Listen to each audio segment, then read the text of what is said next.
Alors je m'appelle Sébastien Doat, j'ai 47 ans. Je suis agriculteur à Sainte-Christie d'Armagnac, dans le Gers, un village assez connu pour ses eaux de vie.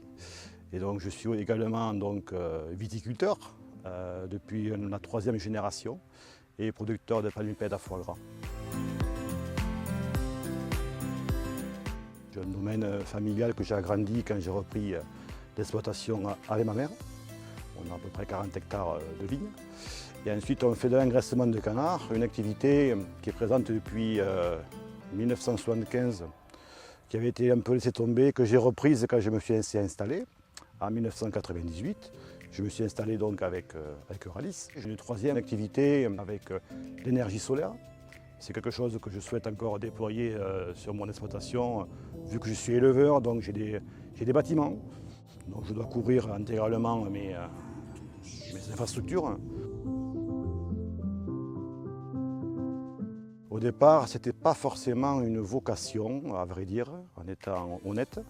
J'avais plutôt prévu peut-être de partir ailleurs ou voir à l'étranger. Et puis le contexte familial privé que j'ai dû assumer m'a fait rester à la maison. Et bien sûr, je ne le regrette pas. Maintenant, je suis très heureux dans cette profession en étant avec les atouts qu'on peut avoir sur la liberté d'entreprendre. Sur cette zone, autant avec Euralis qu'au niveau de l'activité viticole, on ne produit que des produits de qualité. Soit de l'IGP dans les côtes de Gascogne ou de l'IGP dans la partie palmipèdes à foie gras. Et donc c'est quand même une certaine fierté de voir qu'en même temps qu'on nourrit la population, et en plus avec des produits qui sont sains et durables. Oui, on a toujours été en famille. Pour la partie viticole, je suis aussi en coopérative. Mes parents étaient aussi coopérateurs. C'est aussi une histoire de famille dans mon engagement. Alors l'engagement, il a commencé en 2015. Je suis rentré dans l'OP d'Euralis Palmipèdes. Depuis le mois de février, je fais partie du bureau du groupe. En termes d'implication, c'est quasiment quotidien aujourd'hui. Nous vivons particulièrement des années complexes, notamment dans l'activité canard. Mais l'année que nous avons connue va nous demander, je pense, énormément d'écoute de la part de nos adhérents. Mais pas seulement, aussi des collaborateurs, parce que les collaborateurs qui travaillent dans ces coopératives savent qu'on est présent autour d'eux, donc attendent de nous aussi de pouvoir avoir une certaine synergie avec eux. L'agriculture de demain, elle devra aborder des technologies de plus en plus pointues.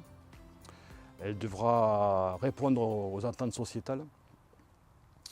Je pense bien sûr au bien-être animal dans mon activité, mais pas seulement la gestion de l'eau. Je pense énormément que l'intelligence artificielle va nous amener encore beaucoup de technologies qui va pouvoir amener aussi de la performance et de la valeur sur les exploitations. Je pense qu'elle sera diversifiée. Les crises que nous connaissons aujourd'hui nous amènent à réfléchir différemment à nos modèles d'exploitation. On a besoin de se réassurer, d'amener de la résilience sur les exploitations. Les collaborateurs, je vis avec eux quasiment toute la semaine. Et c'est la particularité d'une coopérative, c'est qu'on travaille tous ensemble. On est l'une des rares structures économiques à dire souvent que sans vous, on n'est rien. C'est la réalité. Aujourd'hui, ce message-là, nous, on le porte aussi au niveau de nos adhérents.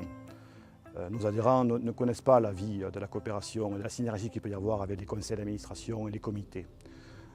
Donc voilà, donc je tiens à le rappeler, par moment il y a des choix, il y a des décisions que nous prenons, nous au niveau du conseil, mais on a un cap. Et on dit toujours que quand on pose un cap, on le tient.